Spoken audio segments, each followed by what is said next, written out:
Behind every silver screen heartthrob was a secret the studios would kill to protect. We're not talking about affairs or wild parties. This secret sat right on their heads. Yep, the hair, or rather, the hair they didn't have, baldness. The one flaw a golden age leading man could never admit to. So what did the studios do? They armed their stars with wigs, toupees, and custom hairpieces. Contracts had hair clauses. Publicists erased the truth. And Hollywood's dream men became illusions, one strand at a time. Today, we're pulling back the curtain on 12 legendary actors whose famous locks were as fake as a movie set.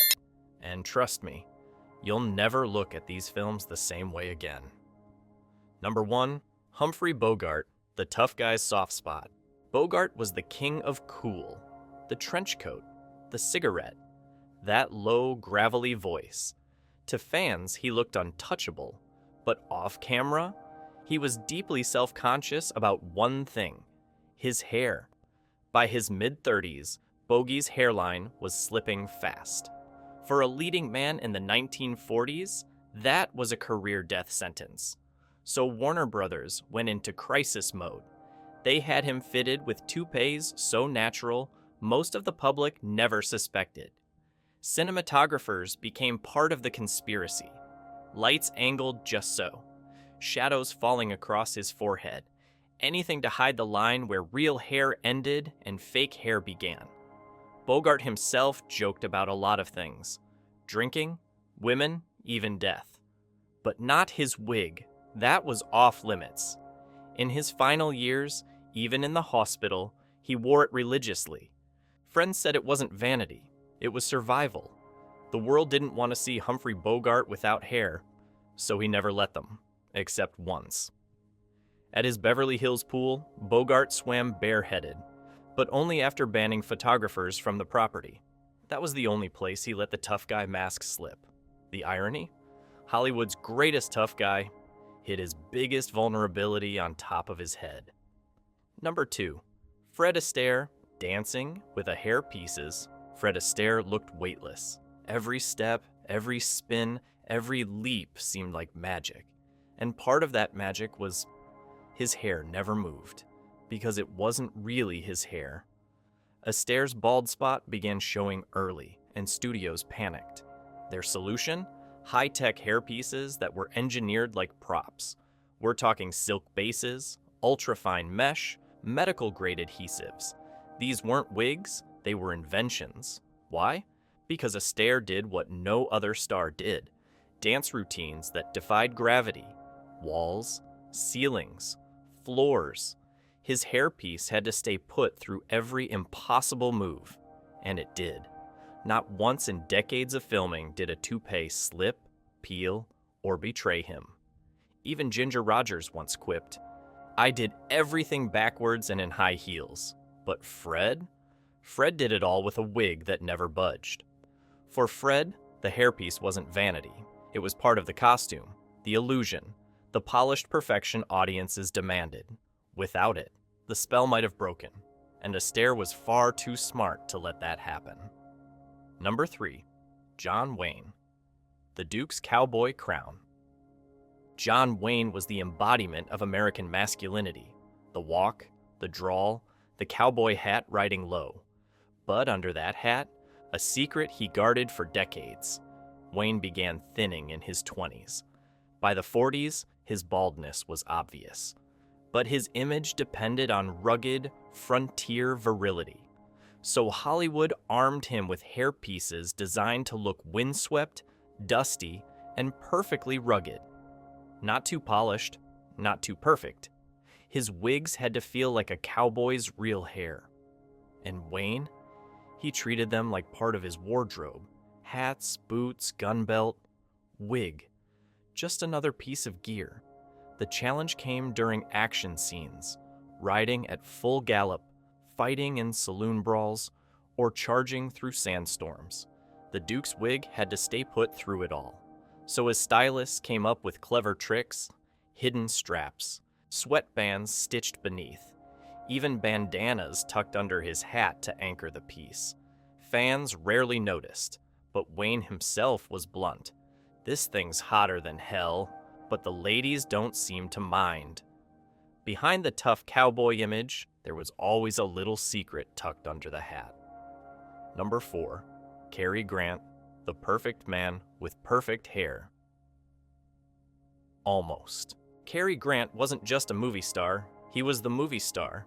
Suave, sophisticated, the man every man wanted to be, and every woman wanted to be with. And that hair, the finishing touch, thick, dark, effortlessly styled. But it was a lie. By his mid-30s, Grant's hair was fading fast, and he wasn't about to let the world see. Unlike other actors who relied on studio-issued wigs, Cary took matters into his own hands. He invested in the very best, custom-made hairpieces that cost more than some people's cars, each designed for a specific role. Romantic Cary, smooth and sleek. Adventurer Cary, windswept and casual. Older Cary, salt and pepper wigs that grayed gracefully along with him. The genius was in the subtlety. Grant's hair never looked too perfect. It always matched the man he was playing. In private, he admitted why he was so meticulous. "The public pays to see Cary Grant," he once said. "They don't want to see a bald stranger." And he wasn't wrong. For millions, Cary Grant's hair wasn't just hair. It was part of the fantasy, a symbol of timeless elegance. Behind the scenes, though, that elegance came out of a box. Number 5, James Stewart, the everyman with a little help. James Stewart was Hollywood's everyman, the guy next door, the quiet hero, the man you believed because he seemed so real. But even icons aren't immune to the creeping hand of age. By the later stages of his career, Stewart's boyish charm had softened. His hair, once full, had begun to thin. For an actor whose brand was authenticity, this was a crossroads. Would audiences still see the same Jimmy Stewart if he looked older? The answer? A little Hollywood magic. Stewart began relying on subtle hair pieces. Nothing flashy, nothing dramatic, just enough to keep the illusion of timelessness alive. It wasn't about vanity. It was about continuity.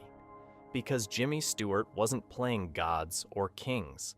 He was playing us. And keeping that image intact helped audiences hold on to the dream a little longer.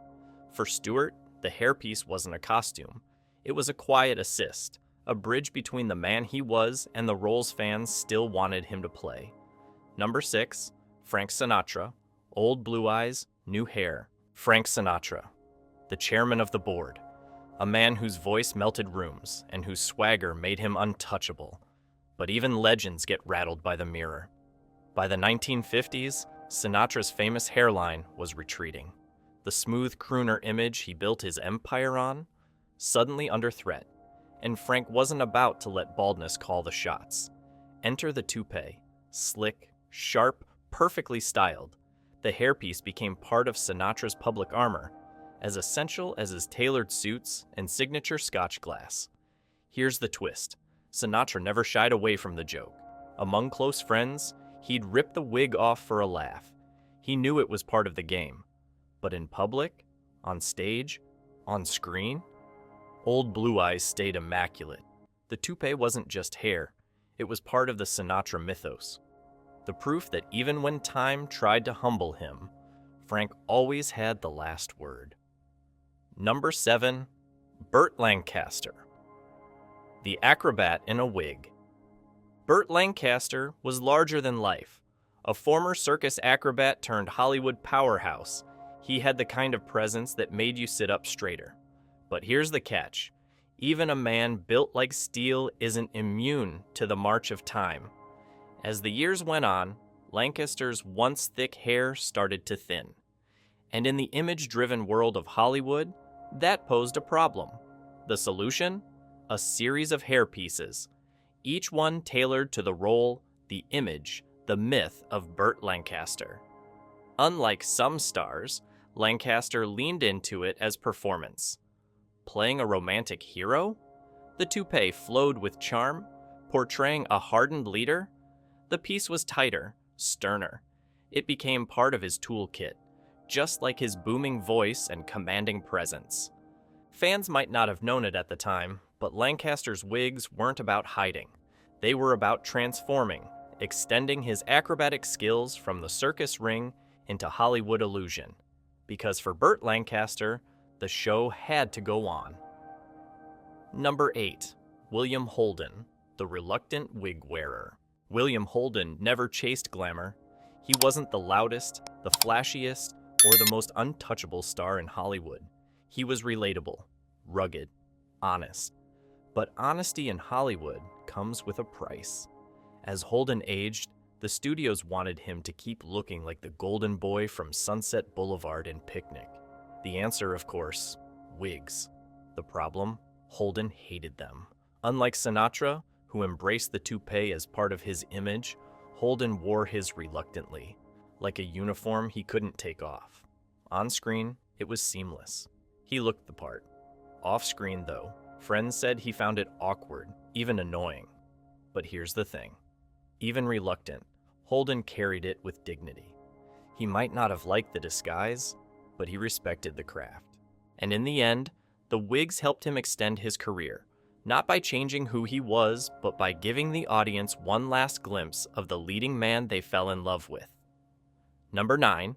Spencer Tracy, the natural actor with unnatural hair. Spencer Tracy was known as the most real actor in Hollywood. No theatrics, no overacting, just pure natural truth on screen. But here's the twist. Even Tracy's truth was manufactured.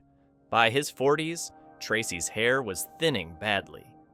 MGM executives saw a problem. Their leading man couldn't look too ordinary. Audiences still expected that polished Hollywood finish.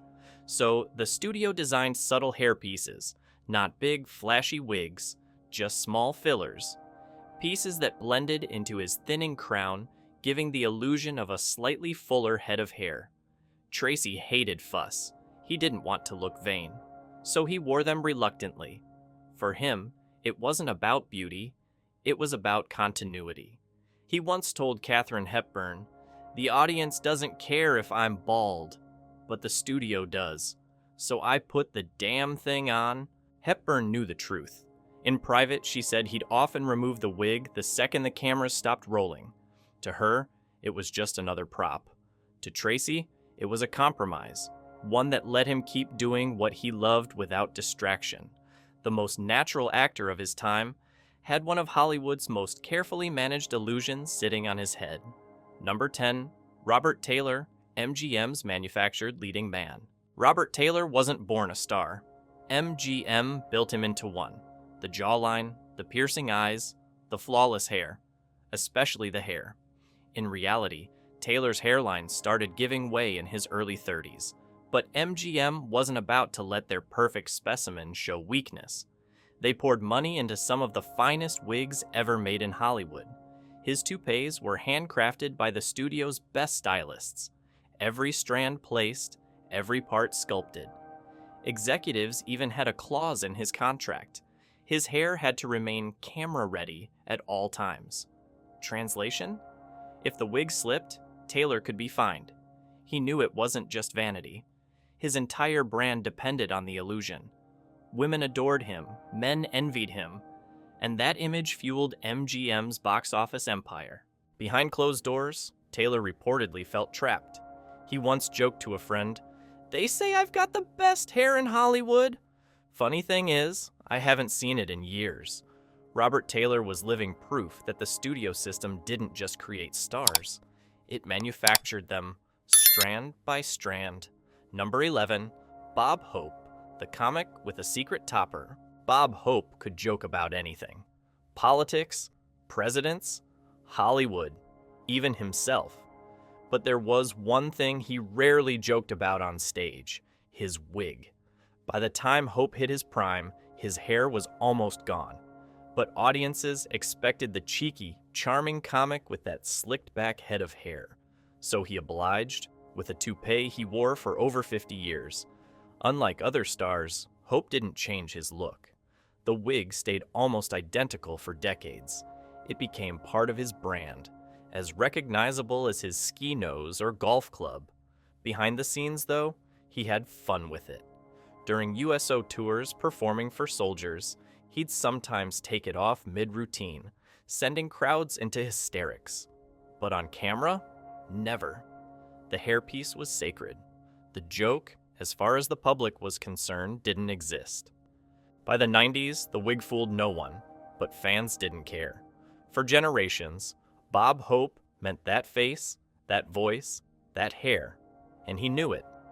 Once, when asked why he still wore the thing, Hope quipped, "Because if I didn't, no one would recognize me." Number 12. Yul Brynner, the bald man who sometimes wore wigs. Here's the ultimate irony. The man who made bald sexy sometimes wore wigs. Yul Brynner shaved his head for The King and I in 1951. Audiences went wild. The look was exotic, powerful, unforgettable. Suddenly, bald wasn't a flaw. It was a trademark. But here's the secret. Brynner wasn't actually bald. He chose to shave his head, but offset, his natural hair still grew in patches. And in certain roles, Hollywood didn't want the bald king. They wanted a soldier, a lover, a villain with a full head of hair. So yes, Brynner wore wigs, sometimes elaborate ones, depending on the part. Fans who saw him out of character were stunned. The man who defined baldness, putting hair back on. But for Brynner, it was never about vanity. It was about control. He wasn't forced to wear wigs. He chose when to use them, like armor for a role. The difference between him and the other stars on this list? They wore hairpieces to hide something. Brynner wore them to transform. And in the end, his shaved head became one of the most iconic looks in Hollywood history. So there you have it. From John Wayne's cowboy crown to Yul Brynner's bald by choice legacy. These weren't just hairpieces. They were weapons in Hollywood's arsenal. Tools to build stars, to sell fantasies, to make the impossible believable. And maybe that's the real magic of the Golden Age. We didn't fall in love with their wigs, we fell in love with their characters, with the illusion. But now that you know the secret, will you ever watch Casablanca or Singin' in the Rain the same way again? If you loved uncovering this side of Hollywood, hit that like button. It tells me you want more hidden stories from behind the silver screen. And don't forget to subscribe. We've got even juicier secrets, scandals, and untold tales coming your way. Oh, and drop a comment. Which star surprised you the most? Until next time, remember, in Hollywood, not everything is real, but the legends, they always are.